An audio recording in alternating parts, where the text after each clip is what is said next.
Hey, what's up guys, it's DarkArmedDuelist and today doing a Scareclaw deck profile. So I'm really excited for you guys because this deck is actually suggested to me by one of my patrons, Gloomba. And this deck is absolutely insane now that we finally have the Link 1 for this deck. Because with the Link 1, it makes it so that if you have any one Scareclaw monster in your hand, you have full combo, which is absolutely insane. So without further ado guys, don't forget to like, comment, subscribe, hit the bell on there so you can become part of the notification squad, and definitely check out the Patreon down in the description below for all those awesome rewards, like your name description in a single video, getting a signed card sent in the mail, and even getting to request a deck profile every single month you're a patron. And definitely give Gloomba some love down in the comments down below for suggesting such an awesome deck. So let's get straight on into this one, guys.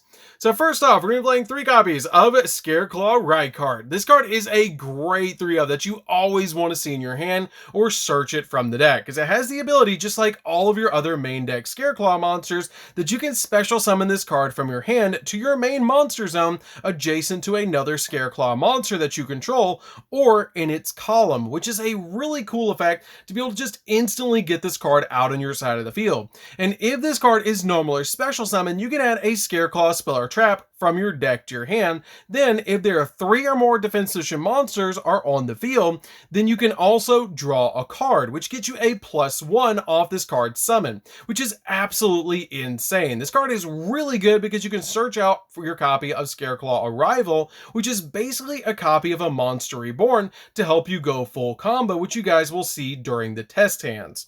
I then play 3 copies of Scareclaw Acro. This card can make your boss monster absolutely massive, because this card has the ability that your Scareclaw monster in the extra monster zone gains 300 attack for each defense position monster that you control. Now the really cool thing about this card is it actually stacks, so if you have multiple copies of this card on the field, it gains multiple amounts of attack points, which is really cool. For example, if you have all 3 of these on your side of the field, it's going up by 900 attack points for every single defense position monster that you control, which is really cool. I then play 3 copies of Scareclaw Balone. Balone is a great 3-of as well in the deck because it has the ability that if your Scareclaw monster is in the extra monster zone, attacks a defense solution monster, then you inflict piercing damage to your opponent, which is a pretty good effect, especially when you're making your monster absolutely massive with a card like Acro. And then play 3 copies of Scareclaw Astra. Astra is a great 3-of as well that has the ability that your Scareclaw monster in the extra monster zone can attack a number of times each battle phase up to the number of defense solution Scareclaw monsters that you control with different names, which is usually up to 4 attacks that you can actually go with, which is absolutely insane. I then play a single copy of Visa Starfrost just in case you want to go into some synchro plays in the deck, and it's super searchable in the deck. It's super easy to summon as well, because if this card is in your hand, you can target a monster that you control with a different type and attribute than this card and destroy that card, and if you do, special summon this card to your side of the field, which with your copy of your Ride card will let you go for a Baron de Fleur, and we have a really awesome synchro monster you can go into with any of your other Scareclaw monsters, which is your Virtual World QB, which is a really cool card that basically banishes every monster that's sent from the field to the grave. I then play for the hand traps. I'm playing 3 copies of Ash Blossom just to be able to stop the opponent from touching the deck, which is a great hand trap in the deck. 3 copies of DD Crow to banish the exact card that our opponent needs from their graveyard. 2 copies of Ghost Ogre because this card can pop cards on the field, which is a really good effect. 1 copy of Effect Veiler for our copy of Crossout Designator, and also to be able to use this card to stop your opponent's monster effects on the field. 1 copy of Ghost Bell to stop your opponent from using the graveyard, and finally a single copy of Nibiru for our copies of Crossout Designator. Now the really cool thing about this deck is as long as you open up a single Scareclaw monster, you have full combo now that we have the Link 1. Which leaves us open for a bunch of hand traps in this deck, which is why we have so many hand traps as a lineup to also be able to protect us with cards like Crossout Designator, which is super good. So that's it for the monsters, guys. Let's get into the spells. So for the spells, we're going to be playing a single copy of Terraforming because we want to get to our field spell as quickly as possible because it's actually a searcher for this deck. And then play a single copy of Rhoda. Rhoda is really good because it lets us get to our copy of Rykart, which is really cool to be able to play basically 4 copies of that card in the deck with a copy of Rhoda and the 3 main deck ones in this deck. With actually, technically, you have 7 copies because you have the field spell as well that searches it. So you have 7 copies of that card in the deck, along with the Terraforming makes it 8, which is really insane that you have so many ways to get to that super powerful card. And then play a single copy of Call by the Grave to make sure that the opponent doesn't hit us with a hand trap or we're going in for all of our plays. 1 copy of Scareclaw Straddle. Straddle is kind of a neat one in the deck that you can use in certain situations to help your monster get absolutely massive, because you can activate one of the following effects: to either target a Scareclaw monster or a Vista Starfrost in your monster zone, and 1 face-up monster that your opponent controls, and your monster gains attack and defense equal to your opponent's monster's attack and defense, whichever is higher.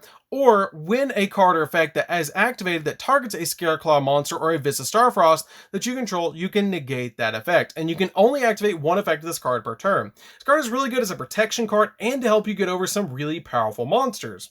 And then play 2 copies of Scareclaw Arrival. I did think about playing this card as a 3 of in the deck, but I find that 2 works totally fine now that we have the copy of Straddle, with the ability that you can target a Scareclaw monster or a Vista Starfrost in your graveyard and special summon it in defense position. And if a Scareclaw Link monsters you control would be destroyed by battle or by card effect, you can manage to discard from your graveyard instead, making this card essentially a Return of the Dragon Lords for Scareclaw monsters, which is a really powerful effect to have to search this card off your copy of Rykart, because you can make this card really useful to help you go full combo. I then play 3 copies of the Scareclaw field spell, which is Primitive Planet, with the ability that when this card is activated, you can add a Scareclaw monster or a Vista Starfrost from your deck to your hand. And monsters that your opponent control lose 100 attack and defense for each defense position monster on the field. And if you have 3 or more defense position monsters on the field, then you can target 1 card that your opponent controls and destroy it, which is a really good effect because you can easily put 3 monsters in defense position on the field with this card's effect to be able to then pop a card on the field. I then play 3 copies of Crossout Designator. Crossout Designator is really good in the deck to be able to use because we play so many different hand traps in this build to be able to stop any hand trap that you need to stop with this card. Being able to play 1 Call by the Grave and 3 Crossout Designator basically means that you're going to stop pretty much every hand trap that your opponent's going to throw at us so we can go full combo. So that's it for the spells, guys. Let's get into the traps. So for the traps, I'm going to be playing a single copy of Scareclaw Slash and 3 copies of Infinite Impermanence. Now, these are really good in the deck to be able to have additional hand traps with your copies of Infinite Impermanence, but your Scareclaw Slash also is a negate, which is really cool, because this card has the ability that once per turn, you can target a Scareclaw monster or a Vista Starfrost that you control. It can attack while in face-up defense position this turn. And if it does, apply its attack or defense, whichever is higher, for damage calculation. Essentially, basically turning them into super heavy samurai monsters, which is really neat. It also has the ability that when your opponent activates a card or effect, while you control a Scareclaw monster in your extra monster zone, which you always will, you can send this face-up card to the graveyard to negate that effect, which is really cool to be able to just stop an additional card with this card effect. So that's it for the main deck, guys. Let's get into the extra deck. So for the extra deck, we're going to be playing 3 copies of Scareclaw Lightheart, which is the new Link one, which is super good for the deck. When you open up any Scareclaw monster in the deck, you're going to be immediately Link summoning into this card, because this card has an absolutely insane effect that it takes any 1 Scareclaw monster or a Vista Starfrost to make this card. And for this card's Link summon, you can only use monsters in your main monster zone as a material. Totally fine to be able to do. But this card also has the ability, if this card is Link summoned in your extra monster zone, you can add 1 of the Primitive Planet, which is the field spell, directly from your deck to your hand, which is a really awesome effect to be able to grab. And if you control play Vista Starfrost, you can special summon this card from your graveyard back to your field, but you can only use that effect once per duel. I then play 3 copies of Scareclaw Tryhard. This card is absolutely insane as a boss monster. This card is so good and so easy to summon in the deck because it has the ability that takes 3 effect monsters to be able to summon this card, and it must be link summoned, and all face-up monsters on the field are changed to defense position. And this card is unaffected by the activated effects of monsters in defense mode. And it also has the ability that once per turn, if this card is in the extra monster zone, you can target a level 3 Scareclaw monster in your graveyard, special summon it, and if you do, you get to add a Scareclaw monster from your deck to your hand. Also, you can't special summon monsters for the rest of the turn except Scareclaw monsters. That's totally a fine effect because you're going to be able to get an additional 2 buffs on this card, which is really cool, like your copy of Balone, Acro, or even your copy of Astra onto your side of the field to give this monster an additional 2 buffs, which is absolutely insane.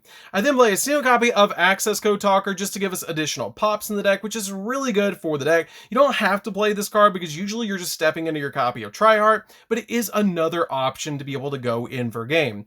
I then play a single copy of Selene because we can step into the copy of Access Code extremely easily with this card by just having 3 spells in the grave, which is really good to be able to then get rid of the 3 counters on this card to be able to bring back a spellcaster to the field and then step into your copy of Access Code. I then play a single copy of Unicorn to spin stuff, a copy of Phoenix to pop spells and traps, 1 copy of the Dark Charmer because we do actually have dark monsters in the deck, like your copy of Rykart, to be able to make this card and then take a dark monster out of the opponent's graveyard, step into Selene, and then step into Access Code, which is really cool. 1 copy of Needle Fiber just in case you can make it. You don't make this card all that much, and you can drop it for another link monster that you might want to play, but it is still a pretty good option to go from this to Selene and then into your copy of Access Code if you want to step up into that card. I then play a single copy of IP Masquerade to make Unicorn during the opponent's turn, which is a really good effect to be able to make your copy of Unicorn during the opponent's turn to spin something. 1 copy of Baron de Fleur because it's super easy to summon with Vista Starfrost and Rykart. And then finally a single copy of the Virtual War QB for the first line of its text that any card sent from the field to the grave is banished instead, which this card against certain matchups can basically end the entire game, which is really cool. So that's it for the deck, guys. I hope you did enjoy it. It's a really fun deck to be able to play with. If you guys have never played with Scareclaw, I highly recommend that you give it a try, especially with now having Lightheart out. This card actually breaks the deck and is just really, really good. So anyways, guys, this is DarkArmedDuelist. Don't forget to like, comment, subscribe, hit the bell in there so you can become part of the notification squad, and we'll see you guys in the next video. See you later, guys.